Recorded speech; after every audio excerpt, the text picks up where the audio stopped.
प्यारे भक्तों, वडोदरा से माहेश्वरी का ओम सर्वात्मने नमः।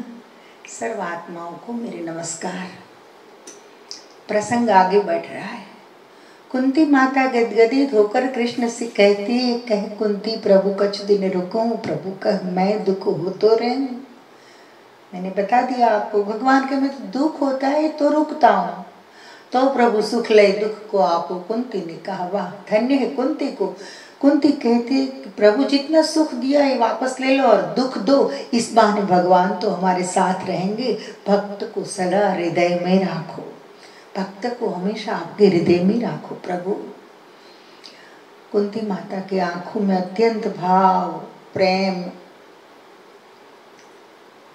कृष्ण जाएंगे द्वारका, इस विरह का दुख ये सब देखा तो कृष्ण का मन हो गया कुछ दिन रुक जाता हूँ बुआ जी के लिए। मीनवाइल याद भी आया भगवान कृष्ण को। पुनि युधिष्ठिर बहु बिनती किन्ही, भीष्म स्मृति प्रभु ने मन लिन्ही। युधिष्ठिर ने भी बहुत विनती की थोड़े दिन रुक जाओ प्रभु, अभी तो थकान भी नहीं उतरी आपकी।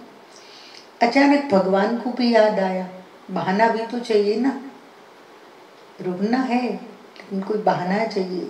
बहाना मिल गया और हकीकत है केवल बहाना भी नहीं है। भीष्म स्तुति प्रभु ने मन लीनी। प्रभु के मन में आया कि मैंने भीष्म को वचन दिया है कि आपके अंतिम क्षणों में मैं उपस्थित रहूंगा, तो ये तो अधूरा रह जाएगा मेरा वचन। रुक जाते हैं चलो थोड़ी दिन। प्रेम विवश प्रभु कछु दिन ठहरे। प्रेम विवश परमात्मा की प्रभु को प्रेम से पड़ गयो पालो। मैंने लिखा है कई भजन में, प्रेम से पड़ गयो पालो, प्रभु को प्रेम से पड़ गयो पालो। भगवान प्रेम के पाले जब पड़ जाते हैं तो परमात्मा भक्त के प्रेम को श्रेष्ठ मानता है, स्वयं को गौण मानता है। प्रेम विवश प्रभु कछु दिन ठहरे। प्रेम विवश भगवान कछु दिन ठहरते, थोड़े दिन रुकते हैं और फिर कहते हैं युधिष्ठिर को चलो हम सब दादा भीष्म को मिलने के लिए जाएंगे। वहाँ गंगा पुत्र भीष्म हमारी प्रतिज्ञा मेरी प्रतीक्षा कर रहे हैं, हम सब जाएंगे। भीष्म स्मृति प्रभु मन में लीनी। प्रभु के मन में भीष्म की स्मृति जोर पकड़ रही है। गंगा पुत्र सुनी बहुहर्षे। रथ लेकर प्रभु आते हैं कुरुक्षेत्र के मैदान में, जहाँ गंगा पुत्र भीष्म घायल शेर की भांति पड़े हैं। बाण शैया है, नीचे बाण है। इतने बाण अर्जुन ने भीष्म के शरीर में लगा दिए हैं, इतने बाण मारे हैं कि भीष्म धरती पर गिर ही नहीं पाए, बाण की शैया हो गई पूरे शरीर में। भगवान कृष्ण पधार रहे हैं, गोविंद पधार रहे हैं, मेरा वासुदेव पधार रहा है, भक्त वत्सल पधार रहा है। भीष्म की प्रसन्नता की कोई कमी नहीं रही। बाण शैया की पीड़ा को भूल गए कुछ क्षण के लिए।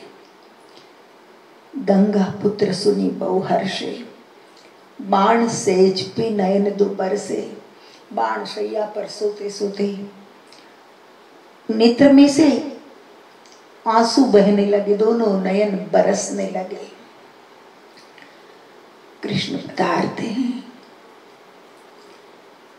गांगे वासुदेव का प्रणाम स्वीकार। नेत्र से भाव वंदन बहु किन्ना। खड़े तो नहीं सकते,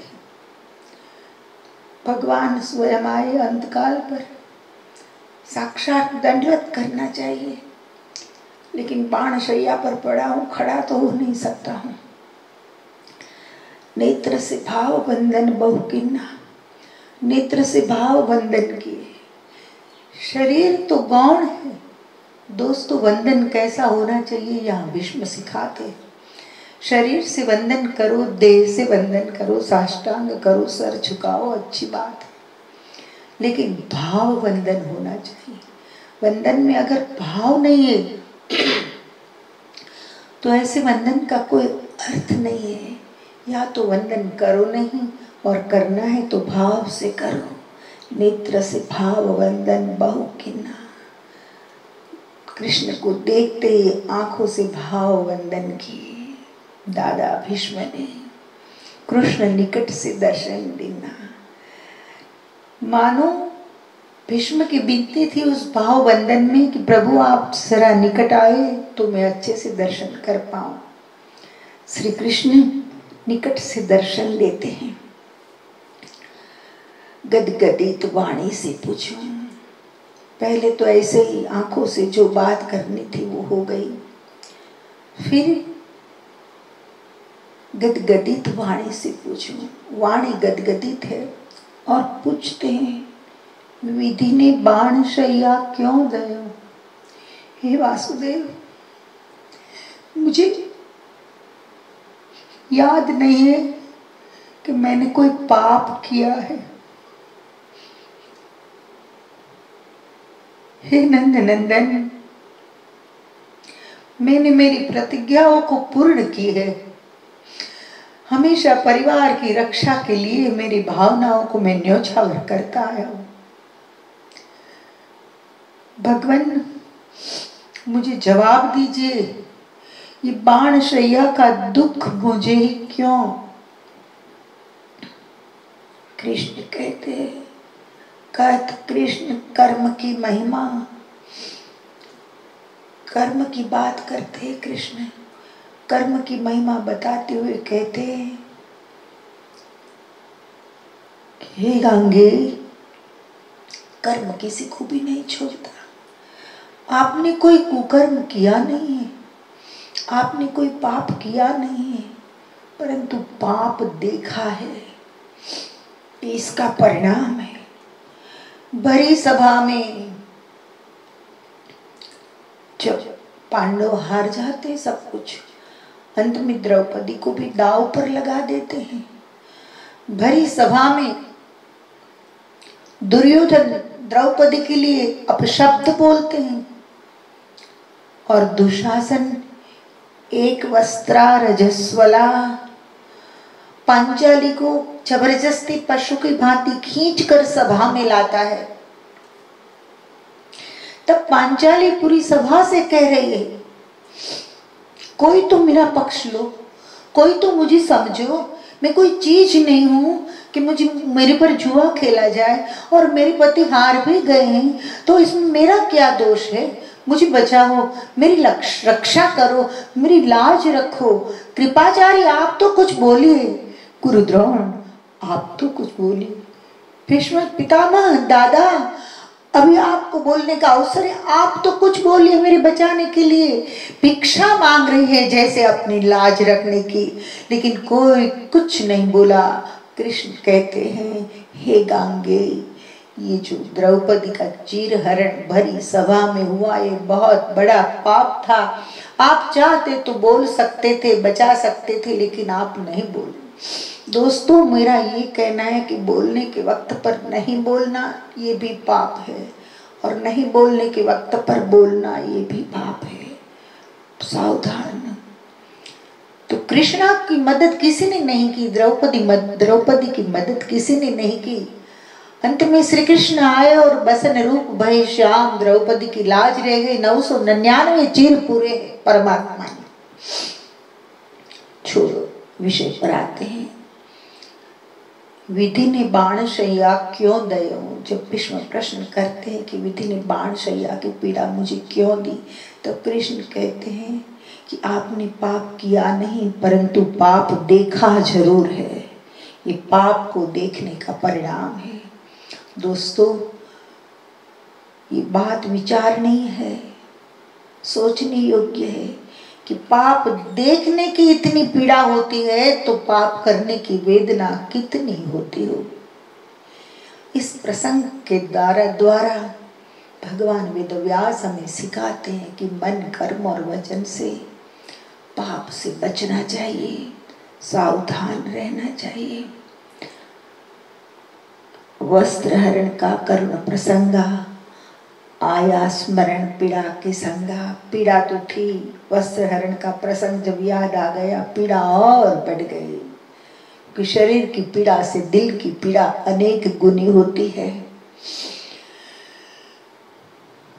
प्रश्न करते भगवान कृष्ण कि आपको मेरे प्रति इतनी भक्ति है, इतना भाव है, इतना प्रेम है, तो आप कौरवों के पक्ष में क्यों रहे? भीष्म जवाब देते, दर्शन हेतु रहा विपक्षा। प्रभु सत्य बताऊं तो मैं इसलिए विपक्ष में रहा कि आमने सामने सेना हो और श्री कृष्ण रथ चला रहे हो, ऐसा अद्भुत दर्शन में विपक्ष में रहूं तो ही मुझे पल पल हो सकता है। तो दर्शन हेतु रहा विपक्षा, मन तुझ में था पांडव पक्षा। परंतु हे युधिष्ठिर, हे अर्जुन, ये भी बच्चों की तरह रो रहे हैं, ये भी पैरों में बैठ गए। मन तो पांडवों के साथ ही था। कभी कभी ऐसा होता है, मजबूरी आ जाती है जीवन में ऐसी कि मन कहीं और होता है और काम कुछ किसी और के साथ करना पड़ता है। ऐसी मजबूरी भगवान किसी को न दे। प्रसंग आगे बढ़ता है। भीष्म कहते हैं पांडवों को कि मन तो आपके पक्ष में ही था, मन तो आपके साथ ही था। मतलब ये हुआ कि कौरवों के साथ में रहा जरूर, लेकिन मन से युद्ध नहीं किया है। अगर भीष्म मन से युद्ध करे, समग्रता से युद्ध करे, तो क्या ताकत है कि भीष्म को कोई हरा सके? खैर, बाण शैया से विरक्त भयामी। हे प्रभु कृष्ण, अब बाण शैया से मैं पूरा विरक्त बना, ऐसा मुझे लगता है। कहने का तात्पर्य, कौरव अन्न से मुक्त भयामी। कौरवों के साथ रहा, कौरवों का अन्न खाया। ये अन्न का एहसान है ना, चुकाना कभी कभी बहुत भारी पड़ जाता है, महंगा पड़ जाता है। कौरव अन्न से मुक्त भयामी, कौरवों का अन्न खाया था, युद्ध किया, अंत तक रहा, पाप देखा भी, लेकिन ये बाणों की वजह से मेरे शरीर में से बूंद बूंद बनकर सारा रक्त निकल गया है। कौरवों का अन्न अब नहीं रहा मेरे शरीर में, मैं विशुद्ध हो गया, सही अर्थ में मैं विरक्त हो गया। आज धन्य में अतिशय भयो, आज मैं अतिशय धन्य हो गया, क्योंकि स्वयं प्रभु अंतिम क्षण आयो। स्वयं भगवान मेरे अंतिम क्षणों में आए। अस कई स्तुति बहुत विधि करही, योगेश्वर की आशीष लीनी। अस कई स्तुति, ऐसा कह के अनेक प्रकार से भगवान की स्तुति करते हैं और योगेश्वर के आशीर्वाद लेते हैं दादा भीष्म। दोस्तों, प्रसंग आगे बढ़ता है। भीष्म स्तुति कर रहे हैं, बहुत प्यारी बात है। बीच में एक बात और याद आ गई, ये कह दो। दादा भीष्म कृष्ण से कहते हैं, वैसे तो स्तुति की बात ये, लेकिन यहाँ जो स्तुति है वो पुष्पाकर छंद में भगवान वेदव्यास ने जो स्तुति की है, त्रिभुवन कमनम कमाल वर्णम रविकर गौरवरम परम दधाने, मैंने अलग सरल बनाकर ये स्तुति लिखी है। एक बात इसमें बहुत मार्मिक आती है। कृष्ण जब रण मैदान में उतरते हैं अर्जुन के साथ सारथी बनकर, तब प्रतिज्ञा करते हैं कि रण मैदान में मैं हाथ में शस्त्र नहीं उठाऊंगा। और इसी समय भीष्म प्रतिज्ञा करते हैं कि रण मैदान में कृष्ण के हाथ में शस्त्र उठवाए नहीं तो मेरा नाम गंगा पुत्र भीष्म नहीं। एक और परमात्मा का संकल्प प्रण, दूसरी ओर भक्त का प्रण। याद रखना, भीष्म कृष्ण के परम भक्त है। भीष्म ने प्रतिज्ञा की थी कि कृष्ण के हाथ में अर्जुन, कृष्ण के हाथ में हथियार नहीं उठवाओ तो मेरा नाम भीष्म नहीं। भयानक युद्ध हो रहा है, बंदूक बहार मार मार हाहाकारम होकारम कद्धर तरवारम कमर कटारम धनुर्धारम टंकारम मारो मारो की पुकार हो रही है। दादा भीष्म रण मैदान में आए हैं। दादा भीष्म अर्जुन पर भयानक बारिश की तरह बादल फटा हो जैसे, और बारिश का नहीं तीरों का बादल फटा हो, इस तरह से तीर छोड़ते रहते हैं अर्जुन पर। अर्जुन को लगा कि आज मैं हार गया आज मैं। धीरे से देखते हैं गोविंद, कृष्ण ने ऐसे देखा कि अर्जुन की आंखों में विषाद निराशा दिखाई दे रही है। ना, अर्जुन जैसा योद्धा निराश हो ये कभी नहीं हो सकता। मंजूर नहीं है मुझे, सारथी मैं हूं, कृष्ण सारथी हो, और उस रथ में बैठने वाला योद्धा निराश हो जाए तो कैसे चलेगा। अर्जुन की आंखों में जैसे चिंता देखी, वैसे ही भगवान श्री कृष्ण ने अपना प्रण तोड़ा, रथ पर से उतरे और रथ का पहिया लेकर दौड़ने लगे भीष्म के ओर के। भीष्म देख, आज अब मैं हूं और तू है। अर्जुन 15 कदम तक घिसटता जाता है। कृष्ण का पैर पकड़ लिए, प्रभु रहने दो प्रभु, आपकी प्रतिज्ञा मत तोड़ो, भगवान मत तोड़ो आपकी प्रतिज्ञा, मेरे लिए आपकी प्रतिज्ञा मत तोड़ो, इतिहास बदल जाएगा। अरे जो कुछ हो अर्जुन, देखी जाएगी, आज वापस लौटने वाला नहीं हूं मैं। कृष्ण मानने के लिए तैयार नहीं है, और जैसे ही कृष्ण का पूर्ण दर्शन हुआ, योद्धा की भांति हाथ में रथ का चक्र को सुदर्शन चक्र जैसे बनाया हो, उसी क्षण भीष्म ने हाथ में से धनुष बाण छोड़ दिया और हाथ जोड़कर कहा, भगवान बस इसी दर्शन की मैं प्रतीक्षा कर रहा था, मुझे दर्शन हो गया। मैं अगर बारिश की तरह बादल फटा हो इस तरह बाण की वर्षा नहीं करता तो कृष्ण आप अर्जुन को बचाने के लिए कभी भी ये स्वरूप धारण नहीं करते, और मैदान में कृष्ण का योद्धा का रूप नहीं देखा तो युद्ध अधूरा महाभारत का। धन्य है भीष्म को। और भीष्म ने कहा, प्रभु आज मैं इतना धन्य बन गया और उस क्षण पर इतना धन्य बन गया, मुझे समझ में आ गए भक्त वत्सलता किसे कहते, भक्त के प्रति भगवान भक्त को कितना प्रेम करते हैं। प्रभु मैं समझ गया कि मेरी प्रतिज्ञा थी कि आपके हाथ में हथियार ना उठवाऊं तो गंगा पुत्र भीष्म नहीं, तो मेरी प्रतिज्ञा मतलब भक्त की प्रतिज्ञा, भक्त की प्रतिज्ञा पूरी करने के लिए भगवान आपने अपनी प्रतिज्ञा तोड़ दी। इससे बड़ी भक्त वत्सलता कौन हो सकती है। धन्य है प्रभु, धन्य है। प्रार्थना करते भगवान को, हे धन्य महा मायापति कृष्णा वासुदेव विश्वात्मा। वासुदेव हे मायापति, हे कृष्ण। कृष्ण का अर्थ क्या है? आकर्षित सर्व जगत एति कृष्ण, सर्व जगत को जो आकर्षित करता है उसका नाम ही कृष्ण है। ऐसे ही कृष्ण हे विश्वात्मा, विश्व की आत्मा। प्रतिपल प्रसन्नात्मा, प्रतिपल प्रसन्न, इसलिए तो भगवान को सच्चिदानंद कहा है जो आनंद स्वरूप है। प्रतिपल प्रसन्नात्मा प्रिय परमात्मा, प्रेम रूप जीतात्मा। प्रेम रूप हो फिर भी जीतात्मा, आपने अपने आत्मा को जीत के रखा है। प्रभु कर हूँ प्रतीक्षा, यही मम इच्छा, जह लगे देहन त्यागो। सुनिए तो सही क्या प्रार्थना की, भगवान को बांध लिए। प्रभु मेरी विनती है, यहाँ तक आ ही गए हैं तो ज्यादा देर कहाँ है। करूं प्रतीक्षा, यही मम इच्छा, जह लगी देह न त्यागो। जब तक मैं शरीर न छोड़ू तब तक आप प्रतीक्षा कीजिए यहाँ खड़े होकर मेरी मृत्यु की। क्या बात है। प्रभु करो प्रतीक्षा, यही मम इच्छा, जह लगी देह न त्यागो। मुस्कत है मंद मंद जन मन मकरंद, यह छवि सन्मुख मांगो।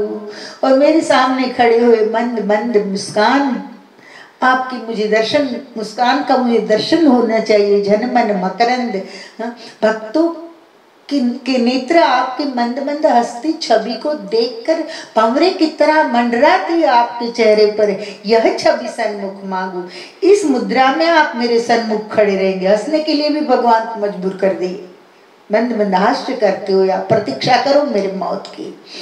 घनश्याम तमाल तरु श्याम विराम तुम, राग विराग स्वरूपा। तमाल वृक्ष जैसे आप श्याम हो, विराम देने वाले हो जगत को, राग और विराग का स्वरूप हो। आकर्षणकारी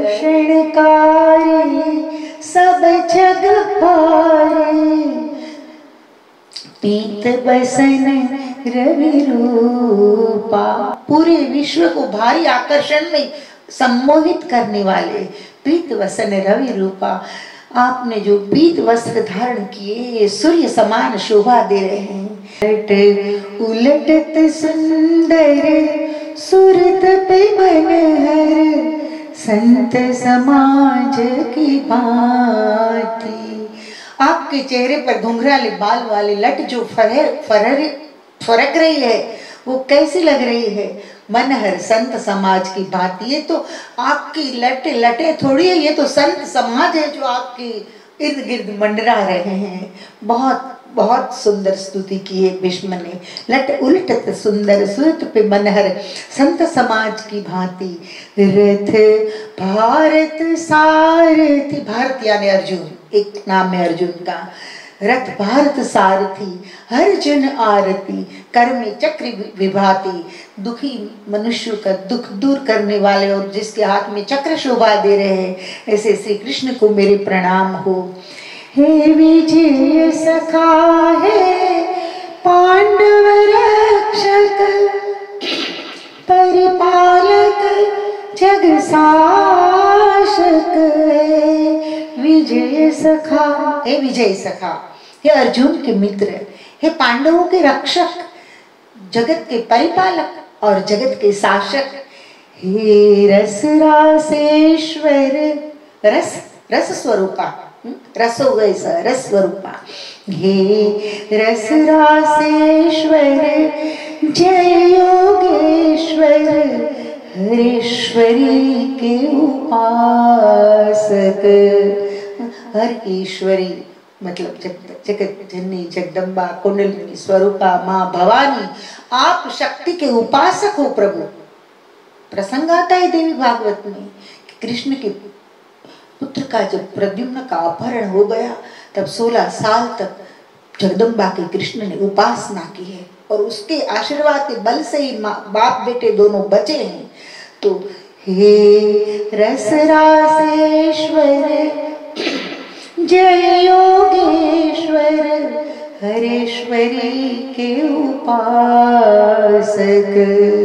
स्तुति अति प्रेम अरु भक्ति से, स्तुति अति प्रेम अरु भक्ति से, भीष्म बहुत विधि किन्नी, वासुदेव ने हृदय से अतिशय आशीष दिन।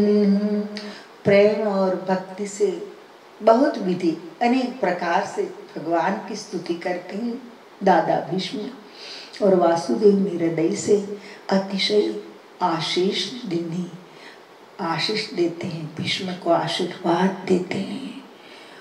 पुनि धर्म सुत को दिया ज्ञान, कृष्ण ने युधिष्ठिर को कहा दादा के पास अपार ज्ञान है, आज वक्त है ज्ञान प्राप्त कर ले। पुनि धर्म सुत को दिया ज्ञान, और प्रसन्न होकर बाण शैया पे लेटे लेटे ही युधिष्ठिर को ज्ञान अर्पण किया।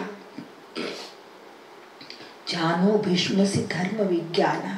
कृष्ण ने कहा था कि धर्म और विज्ञान दोनों की ज्ञाता है भीष्म, इसे प्राप्त कर लो। गंगा सुत भली भांति बतावा, सर्वधर्म नीति मन भावा। गंगा पुत्र ने भली भांति विज्ञान और धर्म का बोध कराया, बोध दिया धर्मराज को, युधिष्ठिर को, जिसमें सर्वधर्म की नीति, सर्वधर्म नीति मतलब सर्व को मान्य हो, जिसका विरोध हो न पाए, ऐसा ज्ञान प्राप्त किया युधिष्ठिर की मन भावा। युधिष्ठिर बहुत प्रसन्न हुए। अब समय आ गया है। दादा अर्जुन के सामने देखते हैं, बेटा मुझे प्यास लगी है। अर्जुन वहां ही पृथ्वी में तीर छोड़ते, क्योंकि दादा खड़े तो हो नहीं सकते। तीर मारते जमीन में, गंगा प्रकट करते हैं और गंगा की धारा सीधी दादा के मुख में। तृप्त हुए। पुनि प्रभु पद में स्थिर कर प्रीति।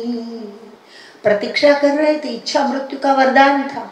उत्तरायण का सूर्य जब तक नहीं होगा तब तक देह नहीं छोड़ना है, ऐसी प्रतिज्ञा भीष्म ने की थी। क्योंकि मैं जब चाहूं तब मर सकता हूँ, तो बंदा अच्छी तिथि पसंद करेगा ना।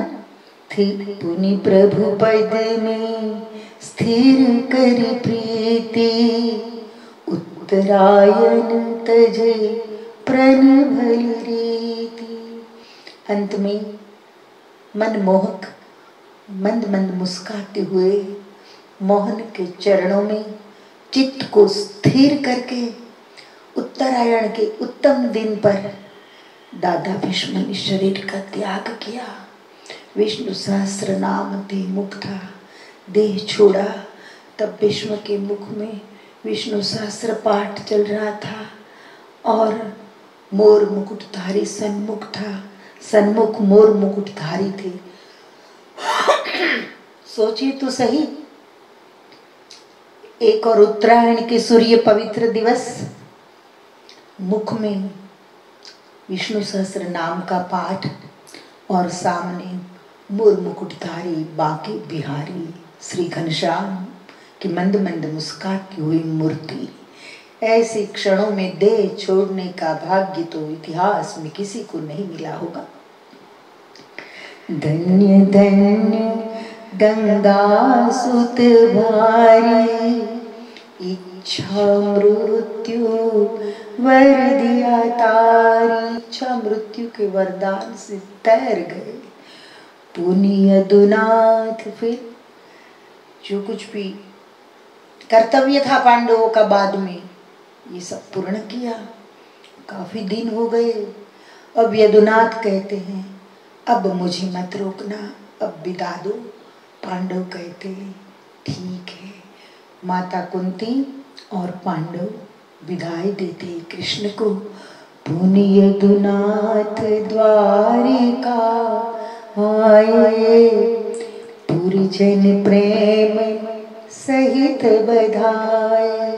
पुनि यदुनाथ द्वारिका आए, भगवान द्वारका पधारते हैं और पुरजन द्वारका के लोग बड़े प्रेम से स्वागत करते हैं भगवान का। आरती करी, आरती किन्नी करी सब स्तुति, प्रभु तुम जग की दिव्य विभूति। आरती किन्नी, आरती करते भगवान की। और सब द्वारकावासी काफी समय से प्रतीक्षा कर रहे थे। कहते कि प्रभु आप तो जगत की दिव्य विभूति है। लोग कहते हैं द्वारका के, मात पिता गुरुदेव पति मित्रा, तारहु तुम भव उदधि विचित्रा। तारहु तुम भव उदधि विचित्रा। प्रभु हमारे माता पिता गुरु देव पति और मित्र सब तुम हो, हमारा सर्वस्व आप हो भगवान। जब इतनी शरणागति स्वीकार है, उसकी रक्षा तो प्रभु अवश्य करते, स्वाभाविक है। तारहु तुम भव उदधि विचित्रा, ये भवसागर बहुत विचित्र है, उससे आप तारो प्रभु, हमारे पर कृपा रखो। प्रसंग आगे बढ़ रहा है, एक नई मोड़ की ओर हम जा रहे हैं। भक्त विदुर वापस पुणे आए। महाभारत का जब युद्ध शुरू होने वाला था सॉरी, महाभारत का युद्ध जब शुरू होने वाला था तब विदुर ने बहुत प्रयास किया था धृतराष्ट्र को समझाने का। विदुर भक्त हृदय था, वो नहीं चाहता था परिवार में इस तरह से युद्ध हो। बहुत कोशिश की, लेकिन विदुर का धृतराष्ट्र ने अपमान कर दिया। तू दासी पुत्र हो, तेरा अधिकार क्या है बोलने का, और भी बहुत कुछ। विदुर ने सोचा कि मैं मामला बदल नहीं सकता तो कोई बात नहीं, यहां से निकल तो सकता हूं ना। विदुर जी युद्ध में नहीं रहे हाजिर, यात्रा में चले गए। 30 वर्ष यात्रा में बिताए। कितने साल? 30 वर्ष तक यात्रा में लग गए। वापस लौटते हैं। धृतराष्ट्र गांधारी के पास बैठते हैं। अब धृतराष्ट्र विलाप करता है, प्रायश्चित करता है, लेकिन अब क्या, जब चिड़िया चुग गई खेत, फिर पछताने से क्या, अब अर्थ नहीं था कोई। भली भांति धृतराष्ट्र समझाया, वृथा जीवन का ज्ञान बताया। गुप्त रूप ते गांधारी संगा, सप्त स्रोत आए जह गंगा। गुप्त रूप गांधारी संगा। भली भांति धृतराष्ट्र समझाया। भक्त है ना, अपना स्वभाव नहीं छोड़ सकता। अभी भी समझ जा, अभी भी जाग जाओ धृतराष्ट्र। अब आप सब खो चुके हो, सब कुछ, 100 पुत्र गंवा चुके हो, आपका यहाँ है क्या? हार चुके हो, आपका कोई अधिकार नहीं है। आपके पास अब जीवन भी कम है। अगर आप समझो तो अब तो प्रभु भजन कर लो। अब तो थोड़ी क्षण, जितने भी जीवन के दिन बचे हैं उतने दिन आप सुधार लो। वृथा जीवन का ज्ञान बताया, कहा कि जीवन वृथा है, आप समझ जाओ, सबका मोह छोड़कर अभी भी ईश्वर भजन कर लो। समझ गया धृतराष्ट्र। आज समझाओ, पहले समझा होता तो कितनी अच्छी बात होती। रक्त की नदियां नहीं बहती, अनाथ बच्चे नहीं होते, विधवाओं की चिल्लाहट नहीं होती। इतिहास में कौरव और पांडवों का नाम बहुत अच्छी तरह से चित्रित किया जाता, लेकिन एक दुष्ट बुद्धि नहीं समझता है तो उसके पीछे पूरे समाज का विनाश हो जाता है। कुछ सीखना, सत्ताधारी लोगों को कुछ सीखने योग्य बात है। सत्ता को इतना मत चिपको कि विनाश हो जाए, विनाश तक सत्ता को मत पकड़े रखो। समझदारों के लिए इशारा काफी है। आगे बढ़ते हैं।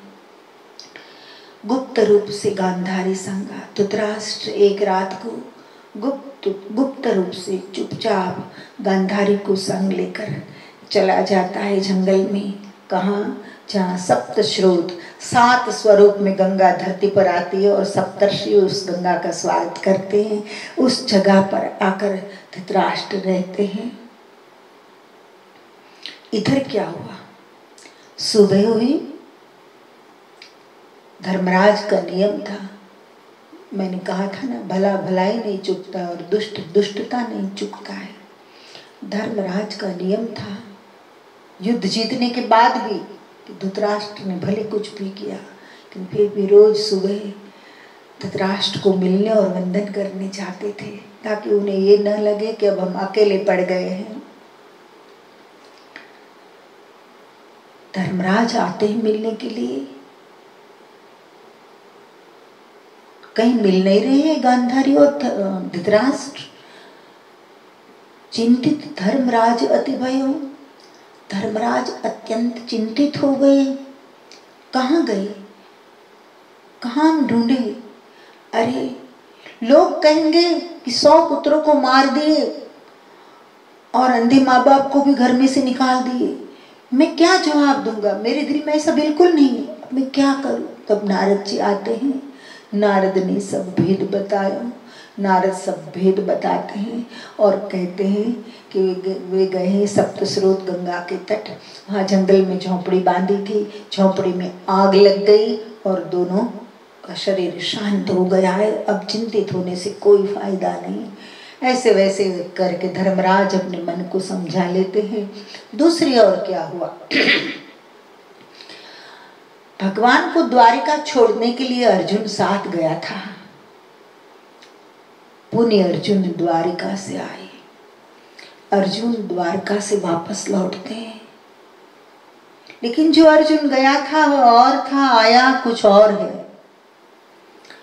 धर्मराज ने अर्जुन का म्लान चेहरा, शोकग्रस्त चेहरा, दुखी चेहरा, मायूस चेहरा देखा तो तुरंत पूछा धर्मसुत क्यों निस्तेजा, क्या हुआ? हे विजय, हे भारत, हे अर्जुन, क्या हुआ मुझे बता। तुझसे कोई गलत कर्म हो गया है? किसी बहन बेटी को तूने परेशान कर दी है? किसी गरीब का धन तूने हर लिया है? किसी निर्दोष का तूने अपराध किया है? अर्जुन बता, जल्दी बता, तेरा चेहरा ऐसा क्यों है? तुझे क्या हो गया है? अर्जुन का रोना फिर से शुरू हो गया। बंधु विजय लक्ष्मी नहीं तेजा। बंधु, हे भाई, अर्जुन बोलता है, बंधु अब हमारी विजय नहीं रही, अब हमारी लक्ष्मी नहीं रही, अब हमारा तेज नहीं रहा। लक्ष्मी, विजय, तेज, शक्ति सब कुछ गया। ऐसा क्यों बोल रहा है? अति आक्रंद शिशु भांति करे। बैठता है, जमीन पर बैठ जाता है और धर्मराज की गोदी में सर रख के शिशु की भांति, बालक की भांति अत्यंत आक्रंद करता है। अति आक्रंद शिशु भांति करे, भांति किया तो कृष्ण चले निज धाम कहा थे। और कहा, रोते हुए बिलखते हुए कहते त्रुटक त्रुटक शब्दों में, श्री कृष्ण निज धाम चले गए। कृष्ण स्वधाम चले गए। पांडव प्राणहीन जनु भयो। पांडव तो जैसे प्राण ही नहीं है ऐसे हो गए। सबने निर्णय किया, क्या करेंगे? देह त्याग का निर्णय करो। 5 पांडव और द्रौपदी ने निर्णय ले लिया कि जो कृष्ण नहीं बचे तो हमारे जीवन का कोई अर्थ नहीं। कितना प्रेम होगा, देखो कितना प्रेम होगा। लोग कहते हैं कि मरने वाले के पीछे कोई मरता नहीं है, लेकिन हमारे शास्त्रों को देखो तो पता चलेगा शायरों को कि कैसी कैसी घटना घटी है। 5 पांडव और द्रौपदी 6 ने निर्णय किया कि अब हम छोड़ देंगे इंद्रप्रस्थ या हस्तिनापुर, हमको अब नहीं चाहिए। निर्णय कर लेते हैं। राज्यभार परीक्षित को सौंपते हैं। परीक्षित का तिलक होता है, राज्य तिलक। हिम प्रति प्रयाण, पत्नी संग किन्ना और पत्नी के सहित हिमालय की प्रति प्रयाण करते हैं पांडव। न्याय नीति और सत्य धर्म से राज करे नृप शुभ कर्म से। न्याय नीति सत्य और धर्म से परीक्षित राज्य करने लगे। दोस्तों, कैसे विनाश हुआ यदुवंश का, इस बात के विस्तार में मैं इसलिए नहीं गई हूं कि मुझे महाभारत की कथा और नहीं करनी है, मुझे भागवत पर जोर देना है। बाकी सब जानते हो आप। अगर फिर भी आपको मलाल है तो संक्षेप में मैं कह दूं, अर्जुन ने युधिष्ठिर को महाप्रयाण के लिए जा रहे इससे पहले सारी बात बताई कि भगवान कृष्ण और द्वारका के लोग अत्यंत प्रसन्न थे, लेकिन कृष्ण के पुत्र प्रद्युम्न का अनिरुद्ध और अनिरुद्ध का सांब अत्यंत सुंदर था। सांब कोई भी मोहित हो जाए उसे देखकर, इतना सुंदर था। और पता नहीं ये सुवर्ण की द्वारिका सुख वैभव सब हजम नहीं हो पाया या अहंकार आ गया, या फिर गांधारी का शाप काम कर गया, पता नहीं, क्योंकि गांधारी ने शाप दिया था ना कृष्ण को कि हे कृष्ण, तू चाहता तो युद्ध रुकवा सकता था, लेकिन तूने नहीं रुकवाया। मेरे 100 पुत्र मर गए, मेरे जीते जी। मैं तुझे श्राप देता हूं, तेरी नजरों के सामने तेरे वंश का नाश हो जाएगा। श्राप का स्वीकार करते कृष्ण। वैसे भी कृष्ण को स्वधाम पधारने का समय हो गया था। सामने एक बार उस मित्रों के साथ नारी का रूप धारण करके, पेट पर मुसल बांध के, गर्भवती स्त्री का रूप धारण करके ऋषि मुनियों के पास जाते हैं और कहते हैं कि बताओ इसको पुत्र का जन्म होगा या पुत्री का। ऋषि मुनि सब समझ गए कि हमारा मजाक हो रहा है, और ऋषि ने शाप दे दिया कि जनिष्यति वो मंदा मुशलम कुल नाशनम, कुल का नाश करने वाले एक मुशल को ये नारी जन्म देगी, और इससे जो पैदा होगा वो सर्व का नाश करेगा। फिर तो सब घबरा गए, क्या करे। मुसल को लेकर समुद्र के तट पर आए, बोले इसको ही खत्म कर देते तो हम न मरे। लेकिन ब्रह्म शाप मिथ्या नहीं जाता, इसलिए निर्बल को न सताइए, निर्बल को सताना नहीं कभी, याद रखना। हमारे ऋषि लगते हैं कृशकाय, दुर्बल लगते, फल फूल पर जीवन जीते, भजन करते हैं। राक्षसों ने भी ऋषि मुनियों को दुर्बल मान लिया था, लेकिन आत्मा से, भक्ति से, ज्ञान से और तप के बल से वो परिपूर्ण थे। तो सताना मत साधु संतों को, ध्यान रखना, याद रखना, याद खास रखना। खैर, मुसल को लेकर समंदर के तट पर आते हैं। प्रभास के समंदर के तट पर मुसल को खूब घिस कर खत्म करते हैं। और जो ये मुसल के कण समंदर में गए, उससे तट पर बांस बड़े बड़े निकल आए। इतना ही नहीं, परंतु एक छोटा सा टुकड़ा बचा, अंत में एक छोटा सा नुकीला टुकड़ा बचा, वो फेंक दिया समंदर में। मछली खा गई। मछली को कोई मछुआरा ले आया, खींचकर नदी समंदर में से उसके शरीर को चीरा, तो ये नुकीली चीज निकली चमकती हुई। तो पारधी ने उसे बाण पर चढ़ाया, जरा नाम के पारधी ने बाण पर चढ़ाया। इधर क्या हुआ, सबकी मति भ्रष्ट होने लगी ब्रह्म के शाप से, ब्राह्मणों के शाप से, और वाद विवाद ये सब होने लगा। शराब पीना शुरू कर दिया कुछ लोगों ने। भगवान कृष्ण को उन लोगों के पास यज्ञ कराए तो उसकी मति शुद्ध हो, पवित्र हो। तो यज्ञ के लिए सबको लेकर समंदर के तट पर आते हैं, तो वहां भी परस्पर गाली गलौज शुरू हो गया, बुद्धि नष्ट हो गई थी। इसकी वजह से शराब है ना, मनुष्य के चेता तंत्र को जड़ कर देता है। इसलिए ध्यान रखना, नशाकारक सर्व पदार्थों से दूर रहना। बाकी आपको फिर नशे के बिना चलेगा नहीं, और नशा नहीं किया तो आप नहीं चल पाओगे, काम नहीं कर पाओगे। तो मैं विनंती करती हूँ कि नशीले पदार्थों का त्याग करो और आपका जीवन, आपका चित्त मन स्वस्थ रखो।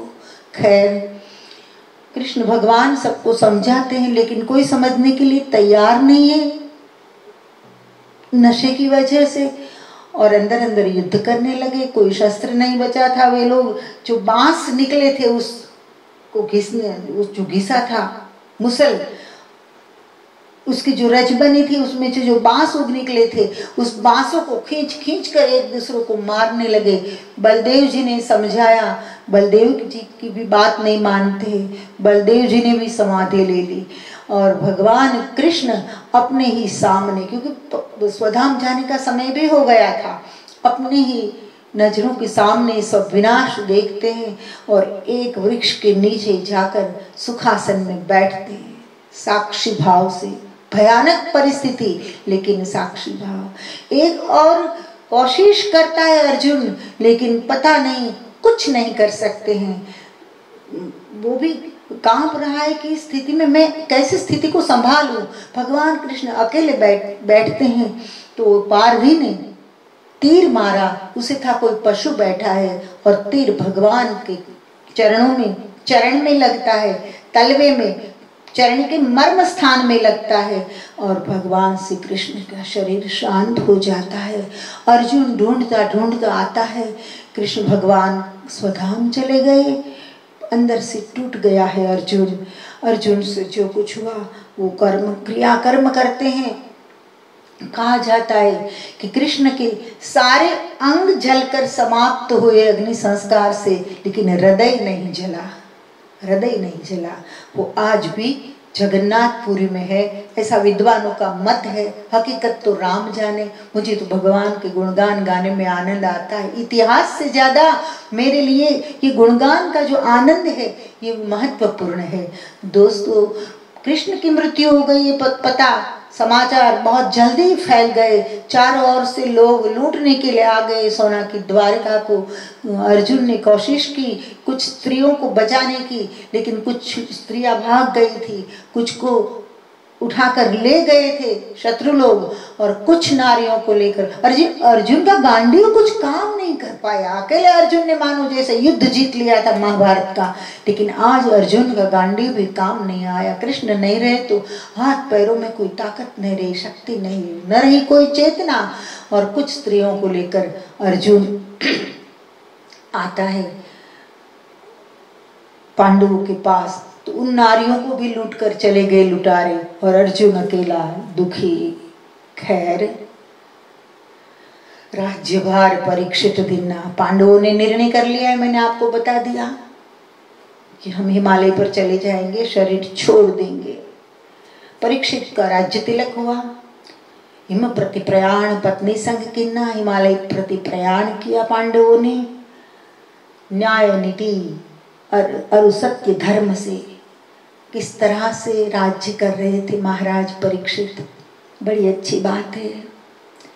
न्याय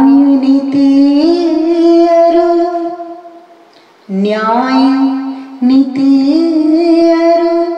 सत्य धर्म से राज करे नृप, शुभ कर्म से। न्याय नीति सत्य धर्म और शुभ कर्म से महाराज परीक्षित सत्ता चला रहे हैं। कितनी सुखी होगी प्रजा। ये कथा मुझे लगता है कि दिल्ली में और गांधीनगर में ज़्यादा से ज़्यादा होनी चाहिए, सदन के पास में, ताकि नेताओं को अनुकूलता रहे आकर सुनने की। बिल्कुल बार बार होता है, ऐसा होना चाहिए। खैर, ईश्वर की इच्छा होगी तो वह भी होगा, लेकिन होने दे तो ना, नहीं होने देंगे। चलो आगे बढ़ते हैं। एक बार महाराज परीक्षित दिग्विजय के हेतु निकले।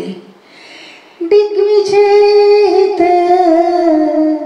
निकले परीक्षित, मन सोचा करूं प्रजा को रक्षित।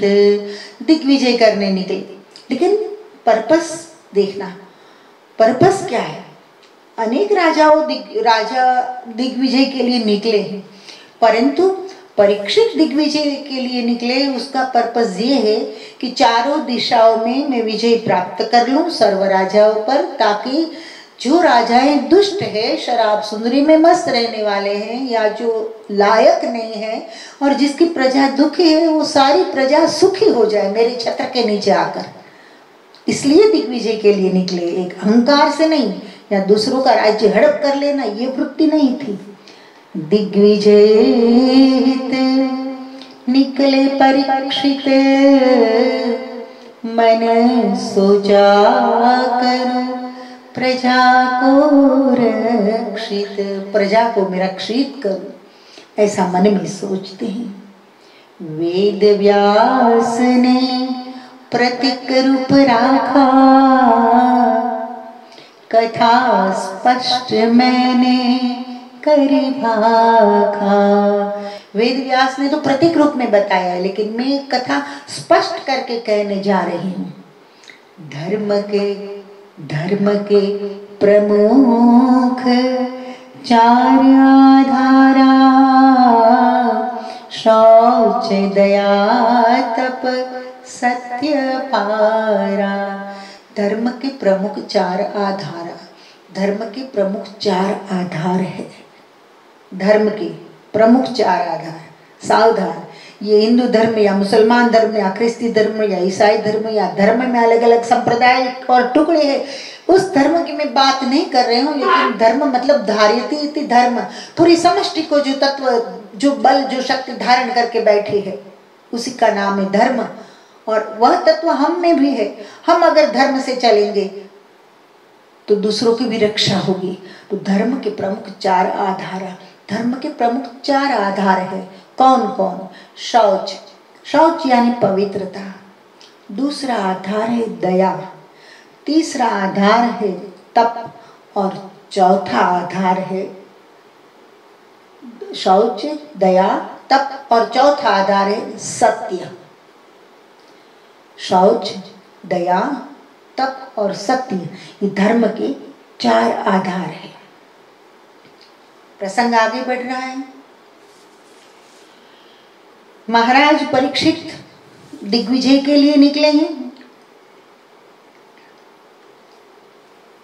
धर्म की स्थापना अच्छी तरह से हो, ये उद्देश्य था, मकसद अच्छा था।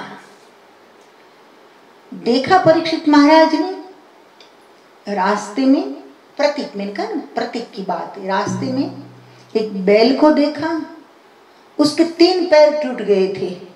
शुद्र विचार ने 3 को तोड़ा, 3 पैर टूट गए थे।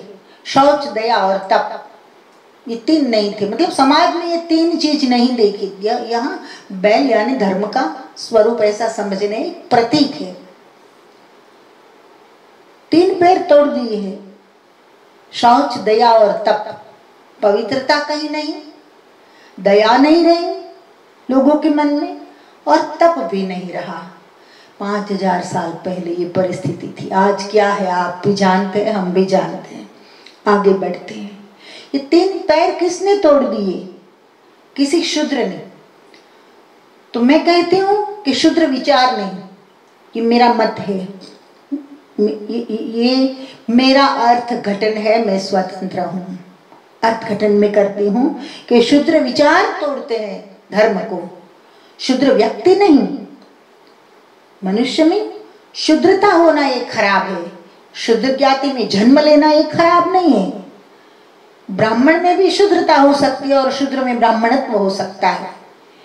शूद्र विचार ने 3 को तोड़ा, बैल के 3 पैर शूद्र विचार वाले लोगों ने तोड़ दिए।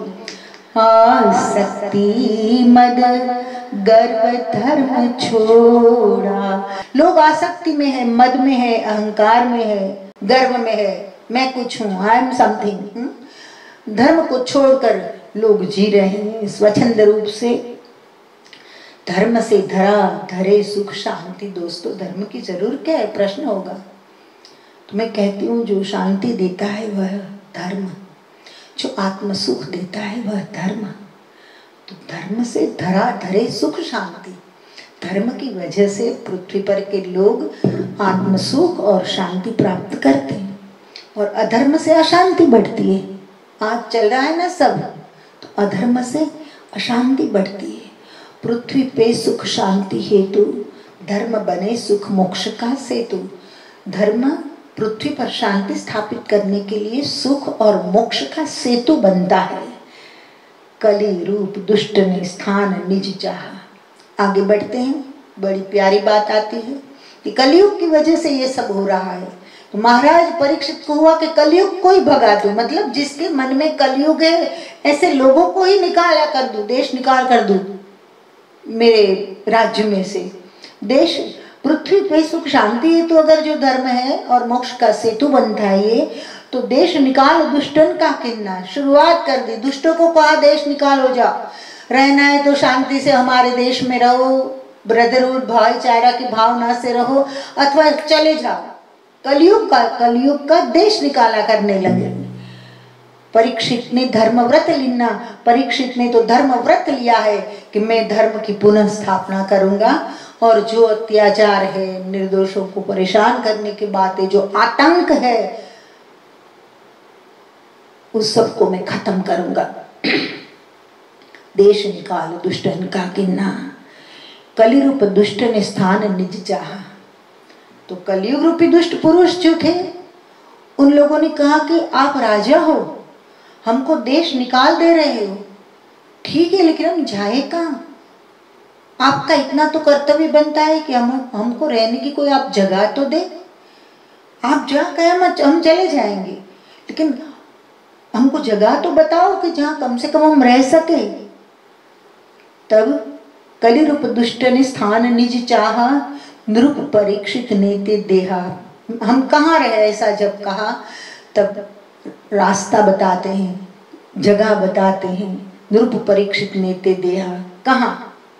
जुगटू शराबर, जुगटू राजा ने कहा जहाँ जुगार खेल रहे हो लोग, वहां कलयुग का स्थान, जा चला जा यहाँ से।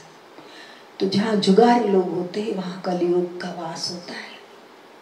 ये समझने जैसी बात है कि जुए में सब हार जाते हैं, बंदा हार जाता है, फिर जीने के लिए गलत काम करना पड़ता है, रोटी तो चाहिए, परिवार को तो पालना पड़ेगा, तो जुगटे में हार जाता है और फिर तो गलत रास्ते से जहाँ से भी पैसे मिले उससे जीते हैं, मति भ्रष्ट होती है और समाज में इस तरह के कली पुरुष बढ़ते जाते हैं। जुगटू शराब और पर स्त्री गमना, कौन कौन से स्थान बताए? जुगटू जुआ, शराब, जहाँ शराब पीते हो लोग वहां तेरा स्थान, वहां स्थान दे दिया। परस्त्री गमना, जहां परस्त्री गमन होता हो, वेश्या गमन होता हो, वहां कलयुग को कहा तेरा स्थान। आगे कहा मांसाहार सदा दुष्ट मना, और मांसाहार, जहां मांसाहार हो रहा है वहां कलयुग का स्थान। फिर से बोल रही हूँ, कलयुग कहाँ कहाँ रहता है।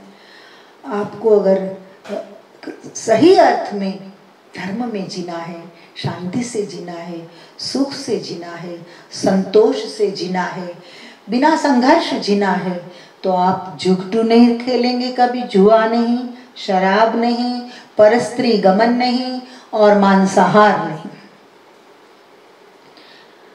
और एक आध जगह दे दीजिए महाराज। तब परीक्षित ने कहा कि पंचम भोग विलास अति मागा। वैसे तो कहते कि सुवर्ण में स्थान दिया, लेकिन मैंने व्याख्या थोड़ी बदली है। सुवर्ण मतलब धन, धन से अति भोग विलास में जो पड़ जाता है वहां तेरा स्थान, मैंने ऐसा अर्थघटन किया है। तासे संतन भोग सुख त्यागा, इसी वजह से साधु संत अति भोग और सुख का त्याग करते हैं। संत लोग समझते हैं, शास्त्र की बात का आदर करते हैं, सम्मान करते हैं, उससे जीवन, उसके अनुसार जीवन जीते हैं। प्रसंग आगे बढ़ता है। अति धन स्वर्ण असत्य करावे, अति धन और सुवर्ण ये सब असत्य कराते हैं। बढ़े रज काम मद वैर बढ़ावे, रजोगुण बढ़ता है, काम बढ़ता है, मद बढ़ता है और बैर बढ़ता है। अति धन से, अति सुवर्ण से लोगों को छीन लेने का मन होता है और वहां से संघर्ष शुरू होता है, तो इससे सावधान रहना चाहिए। तो महाराज परीक्षित जी ने दिग्विजय किया, चारों ओर प्रजा सुख और शांति से जी रही है। सत्य, धर्म, नीति ये सब बेस है और अच्छी तरह से राज्य कारभार चल रहा है। ऐसे में एक बार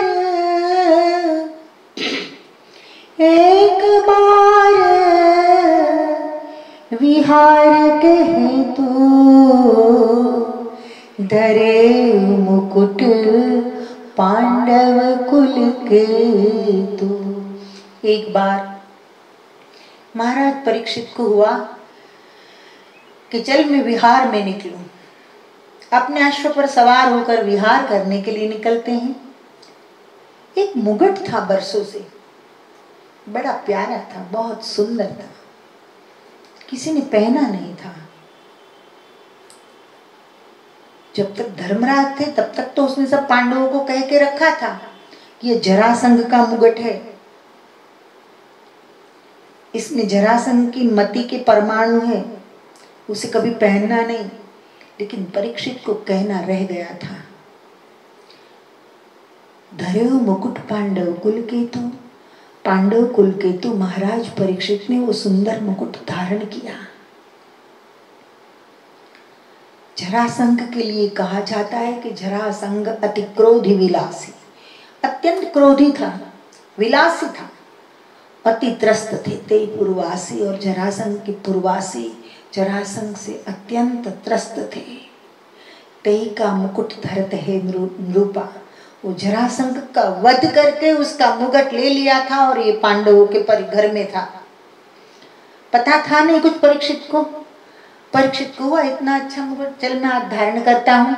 ते का मुकुट धरत है नृपा, दुष्ट तरंग से विचलित भूपा, और दुष्ट तरंग वो मुकुट के वो राजा के मन को विचलित करने लगा। परीक्षित जो था वो नहीं रहा, वो बदलने लगा, अंदर से अहंकार आने लगा।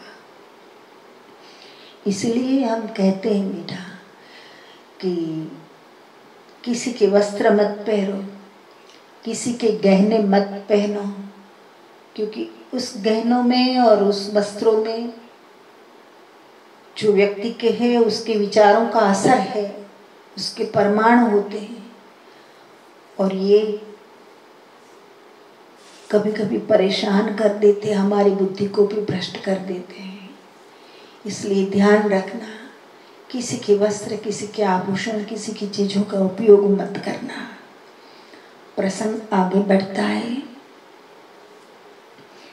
एक और वो मुकुट के प्रभाव से परीक्षित विचलित होने लगता है, मन में अहंकार बढ़ने लगता है। दूसरी ओर वन में फिरते एक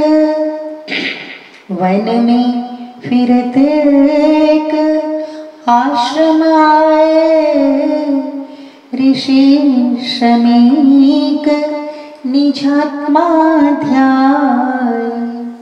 वन में फिरत एक आश्रम आए, वन में घूमते फिरते आगे बढ़ता है, एक आश्रम आता है। परीक्षित को प्यास लगती है। दूसरी ओर आश्रम में शमीक नाम के मुनि निजात्मा ध्याय, अपने स्वयं पर ध्यान धरते धरते धरते निज रूप में लीन इतने हो गए कि देहाध्यास छूट गया था और समाधि में लीन थे। ध्यान संत से मान को चाहा, उसकी मति भ्रष्ट हो गई। क्यों? दुष्ट विचार मति भ्रष्ट करते, दुष्ट प्रभाव विवेक हर लेते हैं। दुष्ट प्रभाव होता है चीजों का, ये विवेक को हर लेता है, और दुष्ट विचार बुद्धि को भ्रष्ट कर देता है। यही स्थिति परीक्षित की हुई। ध्यान संत से मान को चाहा। मैं आश्रम के पास आकर खड़ा हूँ यहाँ, और इतनी भी अकल नहीं है उस साधु में कि महाराज परीक्षित खड़े तो उसका इतना तो विवेक करे कि महाराज आश्रम में आइए। फिर क्या हुआ दोस्तों, ये बाद में बताऊंगी। धन्यवाद, नमस्कार।